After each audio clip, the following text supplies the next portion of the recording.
ଗାଁର ଦେଶୀ ଷ୍ଟାଇଲ୍ ଖାଇବା ଆଜି ଆମେ ଘରେ ପ୍ରସ୍ତୁତ କରିବା। ତ ଦେଖିବେ ଗାଁରେ ଦେଖିବେ କୁକୁଡ଼ା ଝୋଳ ବା ଦେଶୀ କୁକୁଡ଼ାର ଝୋଳ ତ ଖାଇବେ ତାର ମଜା କିଛି ଅଲଗା। ଚୁଲିରେ ପୁଣି ରୋଷେଇ ହେଉଥିବ ବହୁତ ସ୍ୱାଦିଷ୍ଟ ଲାଗେ। କିନ୍ତୁ ସେଇ ତରିକାରେ ହିଁ ଆଜି ଆମେ ଘରେ ପ୍ରସ୍ତୁତ କରିବା ବହୁତ ୟୁନିକ୍ ଶୈଳୀରେ। ତ ଦେଖନ୍ତୁ ଦେଖି ଜାଣିପାରୁଥିବେ କେତେ ସ୍ୱାଦିଷ୍ଟ ବନିଯିବ ଦେଶୀ କୁକୁଡ଼ାର ମାଂସ ଝୋଳ। ତ ତା ସହିତ ପୁଣି ମାଛ ଭଜା, ପୁଣି ଗରମ ଗରମ ଅରୁଆ ଭାତ। ତ ଚାଲନ୍ତୁ ଲେଟ୍ ନ କରି ରେସିପିଟି ଆଜି ଆମେ ପ୍ରସ୍ତୁତ କରିବା। ନମସ୍କାର, ଜୟ ଜଗନ୍ନାଥ ପାଇଁ ଝିଲି କୁକିଂକୁ ଆପଣମାନଙ୍କୁ ଅନେକ ଅନେକ ସ୍ୱାଗତ। ପ୍ରଥମେ ଆମେ ଦେଶୀ କୁକୁଡ଼ାର ମାଂସ ନେବା 1 କେଜି। ତାକୁ 2ରୁ 3 ଥର ଭଲସେ ଟିକେ କ୍ଲିନ୍ କରି ଧୋଇଦେବା। ଧୋଇ ସାରିବା ପରେ ଆକୁ ଆମେ ଏବେ ସାଇଡ଼ରେ ରଖିଦେବା। ତ ଚାଲନ୍ତୁ ଆମର ଆଗ ପ୍ରଣାଳୀ ଆମେ ଏବେ ପ୍ରସ୍ତୁତ କରିବା। ତ ଏଠି ଦେଖନ୍ତୁ ଅଦା, ରସୁଣ, କଞ୍ଚା ଲଙ୍କାକୁ ମୁଁ ଏଠି ଖଦରା ପେଷ୍ଟ ବନେଇଛି। ତ ଦେଖିବେ ଏଇଭଳି ଖଦରା ପେଷ୍ଟ ବନେଇବା ଦ୍ୱାରା ଦେଖିବେ ବନେଇବା ସମୟରେ ଫ୍ଲେଭରଟା ତାର ବହୁତ ବଢ଼ିଆ ଆସିବ। ପୁଣି ଦେଖନ୍ତୁ 4ରୁ 5ଟି ପିଆଜକୁ ଲମ୍ବା ଲମ୍ବା ପିସେସରେ କଟିଂ କରିଦେବା। 2ରୁ 3ଟି ପିଆଜ, 2ଟି ଟମାଟୋକୁ ଟିକେ ହାଲକା ଭାଜିକି ମିକ୍ସରରେ ଆକୁ ଆମେ ଗ୍ରାଇଣ୍ଡିଙ୍ଗ କରି ଗୋଟେ ଫାଇନ୍ ପେଷ୍ଟ ବନେଇକିରି ରେଡ଼ି କରିଦେବା। ତାକୁ ଆମେ ଏବେ ସାଇଡ଼ରେ ରଖିଦେବା। ପୁଣି ଥରେ ଗୋଟେ ଡେକ୍ଚି ନେବା, ସେଇଥିରେ ଆମେ ଏଡ଼୍ କରିଦେବା ସୋରିଷ ତେଲ। ସୋରିଷ ତେଲ ଟିକେ ଗରମ ହେଇସାରିବା ପରେ ଆମେ ସେଥିରେ ଗୋଟା ମସଲା ଏଡ଼୍ କରିବା। ସୋରିଷ ତେଲ ବଦଳରେ ଆପଣମାନେ ଏଠି ରିଫାଇନ୍ ତେଲ ବି ନେଇପାରିବେ। ଆଉ ଯେତିକି ତେଲ ଖାଇବାକୁ ପସନ୍ଦ କରନ୍ତି, ଯେତିକି ମାଂସ ତରକାରୀ ବନେଇବାକୁ ଚାହୁଁଛନ୍ତି ସେ ଅନୁସାରେ ତେଲ ଏଡ଼୍ କରିବେ। ତ ଗୋଟା ମସଲାଟା ଟିକେ ହାଲକା ଭାଜି ହେଇସାରିବା ପରେ ଆମେ ସେଇଥିରେ ଏଡ଼୍ କରିଦେବା ପିଆଜ। ଯେହେତୁ ପିଆଜକୁ ଆମେ ବାଟିଛନ୍ତି ତ ଏଠି ମୁଁ କେବଳ ଛୋଟ ପିଆଜ 4ରୁ 5 ପିସ୍ ହିଁ ମୁଁ ପୁରା ଏଠି ପତଲା ପତଲା ପିସେସରେ କଟିଂ କରି ଏଡ଼୍ କରିଛି। ଯଦି ଆପଣମାନେ ଏଠି ପିଆଜ ଟମାଟର ପେଷ୍ଟକୁ ସ୍କିପ୍ କରୁଛନ୍ତି ତାହେଲେ ଏହି ସମୟରେ ପିଆଜକୁ ଟିକେ ଅଧିକା ଏଡ଼୍ କରିବେ। ଦେଖିବେ ବହୁତ ସ୍ୱାଦିଷ୍ଟ ଲାଗିବ ଏହି ରେସିପିଟି। ତ ପୁଣି ଏବେ ଚାଲନ୍ତୁ ଟିକେ ହାଲକା ଭାଜି ହେଇସାରିବା ପରେ ଦେଖନ୍ତୁ ଏଠି କଲର୍ ପୁରାପୁରି ଚେଞ୍ଜ ହେଇସାରିଲାଣି। ତ ଚେଞ୍ଜ ହେଇସାରିବା ପରେ ଆମେ ଯେଉଁ ବାଟିକି ରଖିଥିଲେ ଅଦା, ରସୁଣ, କଞ୍ଚା ଲଙ୍କାର ସେ ପେଷ୍ଟ ଦେବା ଆମେ ବଡ଼ 2 ଚାମଚ ଏଡ଼୍ କରିଦେବା। ତ ଦେଖିବେ ଏଇଭଳି ଯଦି ଅଦା ରସୁଣ ଯଦି ଆପଣମାନେ ଚାହିଁଲେ ଆହୁରି ଛେଚିକି ଏଡ଼୍ କରିବେ ନା, ଦେଖିବେ ଏଥିରେ ଫ୍ଲେଭର ବହୁତ ବଢ଼ିଆ ଆସିବ। ଗାଁ ଷ୍ଟାଇଲରେ ଯେହେତୁ ଆମେ ବନାଉଛନ୍ତି ସେଇଥିପାଇଁ ମୁଁ ଏଠି ପୁରା ପେଷ୍ଟ ବନେଇନି। କେବଳ ଗାଁ ଗୁଡ଼ାକରେ ଦେଖିବେ ଏଇଭଳି ଅଦା ରସୁଣକୁ ଛେଚିକି ହିଁ ସେମାନେ ଏଡ଼୍ କରନ୍ତି।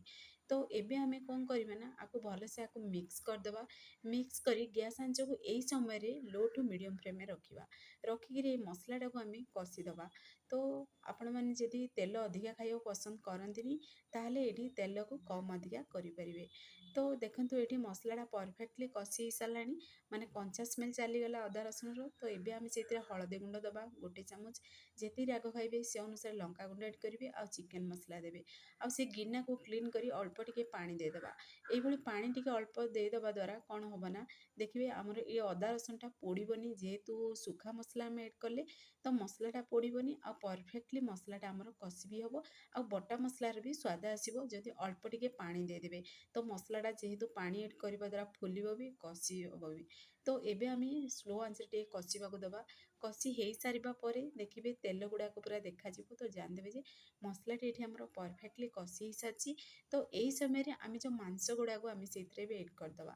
ଏଡ଼୍ କରିକିରି ପ୍ରଥମେ ଆମେ ମାଂସକୁ ଟିକେ ଭଲସେ କଷିବା। ଯେହେତୁ ଦେଶୀ କୁକୁଡ଼ା ଟିକେ ହାଲକା ଆମିଷିଆ ସ୍ମେଲ୍ ଆସିବ, ସେଥିପାଇଁ ଟିକେ ଅଧିକା ସମୟ କଷିବେ।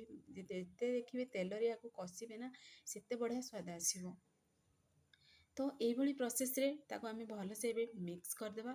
ମିକ୍ସ କରିକିରି 5ରୁ 10 ମିନିଟ୍ ପର୍ଯ୍ୟନ୍ତ ଟିକେ ସ୍ଲୋ ଆଞ୍ଚରେ ଆକୁ ଆମେ ଏବେ କଷିବାକୁ ଦେବା। ତ ଦେଖନ୍ତୁ ଏଇଭଳି ପ୍ରୋସେସ୍ରେ ଟିକେ ମିକ୍ସ କରିଦେବେ। फ्रेंड्स आपने फुल वीडियो को वाच करके बनातु, देखिए परफेक्ट बनिक रेडी हम और बहुत स्वादिष्ट लगे ये रेसिपी खावाई। तो ये कौन करवा कभर को टिके बंद करदेवा। पुणी थे आम आउ 5 मिनट पर्यंत टिके भलसे कषि हवा देवा जमीक टिके पानी तार मांस छाड़देव आ मसलाटा आमर परफेक्टली कषि हो चिकेन भी जमी कषि हो। तो देखो ये आउ 5 मिनट पर आपण कभर बाहर करके देखा केते बढ़िया आमर चिकेन टी कषि भी हो सारे और धीरे धीरे तार कलर भी चेंज हो सारे।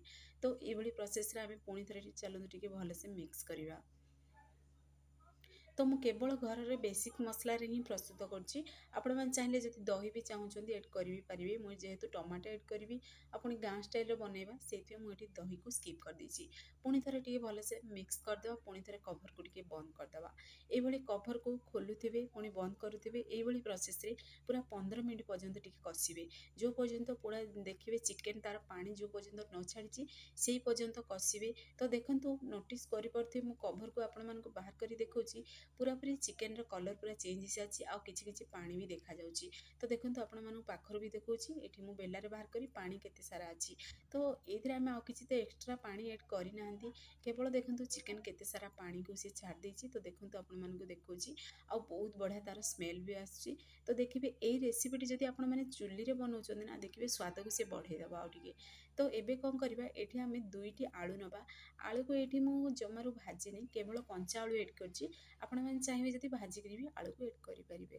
ତ ଏଠି ଯେହେତୁ ଛୁଆମାନେ ଆଳୁ ଖାଇବାକୁ ଟିକେ ପସନ୍ଦ କରନ୍ତି, ଆଉ ଦେଖିବେ ଚିକେନ୍ ଝୋଳରେ ଯଦି ଆଳୁକୁ ବି ଏଡ଼୍ କରିବେ ନା, ତାର ଗ୍ରେଭିଟା ବହଳିଆ ବନିବ, ଖାଇବାକୁ ବହୁତ ସ୍ୱାଦିଷ୍ଟ ଲାଗିବ। ତ ଆମେ ଯେଉଁ ବନେଇକି ରଖିଥିଲେ ଟମାଟୋ ପିଆଜର ପେଷ୍ଟ, ସେଇ ପେଷ୍ଟକୁ ଏଡ଼୍ କରିଦେବା, ପୁଣି ଦେଇଦେବା ସ୍ୱାଦ ଅନୁସାରେ ଲୁଣ। ଆପଣମାନେ ନୋଟିସ୍ କରିଥିବେ ମୁଁ ଲୁଣ ଏଥିରେ ବିଲକୁଲ ବି ଏଡ଼୍ କରିନି, ତ ଏଇ ସମୟରେ ହିଁ ମୁଁ ଲୁଣକୁ ଏଡ଼୍ କରିଛି। ଲୁଣକୁ ଏଡ଼୍ କରିକିରି କ'ଣ କରିବା ନା, ଆମେ ଲୁଣ ପୁଣି ସେ ପିଆଜ ପୁଣି ଟମାଟୋର ପେଷ୍ଟକୁ ଏଡ଼୍ କରି ପୁଣି ଥରେ ଟିକେ ଭଲସେ ଆକୁ ମିକ୍ସ କରିଦେବା। ଏଇଭଳି ପିଆଜକୁ ଯଦି ଭାଜିକିରି ପେଷ୍ଟ ବନେଇକିରି ଏଡ଼୍ କରିବେ, ତାହେଲେ ଦେଖିବେ ଗ୍ରେଭିଟା ବହୁତ ବଢ଼ିଆ ଲାଗିବ ଖାଇବା ପାଇଁ। ତ ଦେଖନ୍ତୁ ଏଥିରେ ଯେହେତୁ ଆମେ ପିଆଜ ପେଷ୍ଟ ଏଡ଼୍ କଲେ, ଗ୍ରେଭିଟା ଦେଖନ୍ତୁ ଧୀରେ ଧୀରେ ପୁରା ବହଳିଆ ବନିଗଲାଣି। ଗ୍ରେଭିଟା ବି ବହୁତ ବଢ଼ିଆ ଟେଷ୍ଟି ବି ଲାଗିବ, ଆଉ ଦେଖିବେ ଏଇଥିରେ ବହଳିଆ ବି ବନେଇବ ପିଆଜର ପେଷ୍ଟଟା ଗ୍ରେଭିକୁ। ଯେହେତୁ ଆମେ ଏଥିରେ ଦହି ବିଲକୁଲ ବି ଏଡ଼୍ କରିନାହାନ୍ତି, ନହେଲେ ଦହି ଯଦି ଏଡ଼୍ କରୁଛନ୍ତି ତାହେଲେ ଆପଣମାନେ ଏଠି ପିଆଜ ପେଷ୍ଟକୁ ବି ସ୍କିପ୍ କରିପାରିବେ। ତ ଆମେ ଭଲସେ ମିକ୍ସ କରିସାରିବା ପରେ କଭରକୁ ବନ୍ଦ କରି ଟିକେ ସିଝିବାକୁ ଦେବା। ସେଥି ଭିତରେ ଆମର ଗୋଟା ମସଲାକୁ ଟିକେ ହାଲକା ଭାଜିକିରି ତାକୁ କୁଟେଇକିରି ଆମେ ସାଇଡ଼ରେ ରଖିଦେବା।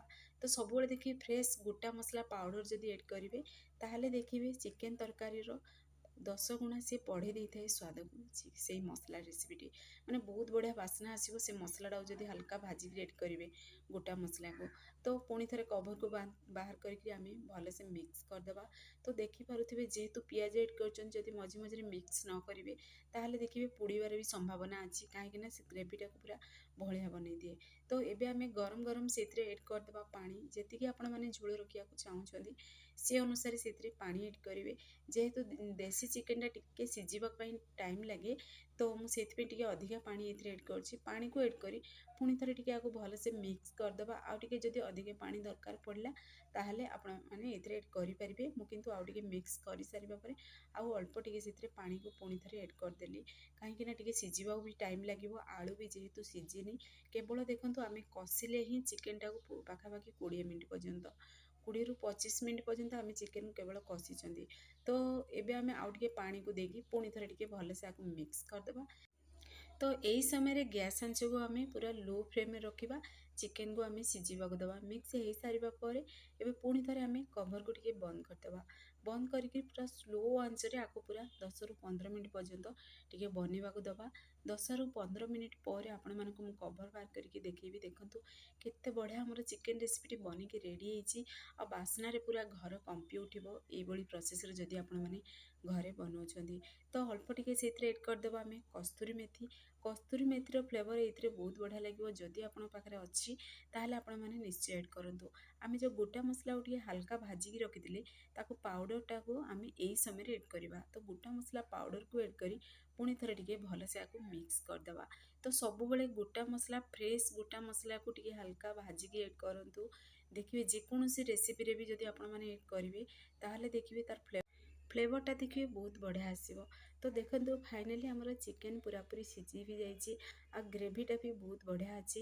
ତ ଏହି ସମୟରେ ଆଉ 2ରୁ 3 ମିନିଟ୍ ପର୍ଯ୍ୟନ୍ତ ଟିକେ କଭରକୁ ବନ୍ଦ କରି ଟିକେ ବନିବାକୁ ଦେବା। 2ରୁ 3 ମିନିଟ୍ ପରେ ଆପଣମାନଙ୍କୁ ପୁଣି ଥରେ ବାହାର କରି କଭରକୁ ଦେଖାଉଛି। ଦେଖନ୍ତୁ କେତେ ବଢ଼ିଆ ପୁରା ବନିକି ରେଡ଼ି ହେଇଛି ଆମର ଚିକେନ୍ ଆଳୁ ଝୋଳ, ପୁରାପୁରି ଦେଶୀ ଷ୍ଟାଇଲ୍ରେ ବନିକି ରେଡ଼ି ହେଇଛି। ଘରର ବେସିକ୍ ସାମଗ୍ରୀରେ ହିଁ ଆମେ ପ୍ରସ୍ତୁତ କରୁଛନ୍ତି ଏଇ ରେସିପିଟି। ତ ଫାଇନାଲି ବନିକି ରେଡ଼ି ବି ହେଇସାରିଲାଣି।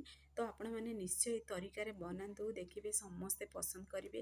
ଲାଷ୍ଟରେ ଆମେ ଅଳ୍ପ ଟିକେ ସେଇଥିରେ ଏଡ଼୍ କରିଦେବା ଧନିଆ ପତ୍ର। ଧନିଆ ପତ୍ରକୁ ଏଠି ମୁଁ ଛୋଟ ଛୋଟ ପିସେସ୍ରେ କଟିଂ କରି ଏଡ଼୍ କରିଛି। ତ ଏବେ ଆମେ ଚାଲନ୍ତୁ କଭରକୁ ଟିକେ ବନ୍ଦ କରି ଗ୍ୟାସ୍ ଫ୍ଲେମ୍କୁ ଏବେ ଅଫ୍ କରିଦେବା। ତ ଧନିଆ ପତ୍ର ଏଠି ପୁରାପୁରି ଅପସନାଲ୍ ଅଛି, ଆପଣମାନେ ଚାହିଁଲେ ଏଡ଼୍ କରିବେ, ନହେଲେ ସ୍କିପ୍ ବି କରିପାରିବେ। ତ ଦେଖନ୍ତୁ ଏଠି ସମୟରେ ଗ୍ୟାସ୍ ଫ୍ଲେମ୍ ମୁଁ ଅଫ୍ ବି କରିଦେଇଛି। ଆଉ ପୁଣି ଆପଣମାନଙ୍କୁ ଦେଖାଉଛି ଗୋଟେ ବେଲା ସାହାଯ୍ୟରେ ବାହାର କରିକିରି କେତେ ବଢ଼ିଆ ପୁରା ରେସିପିଟି ଆମର ବନିକି ରେଡ଼ି ହେଇଛି। ତ ଫାଇନାଲି ଆମର ଆଳୁ ପୁଣି ଦେଶୀ ଚିକେନ୍ ଝୋଳ ବନିକି ରେଡ଼ି ହେଇସାରିଲାଣି।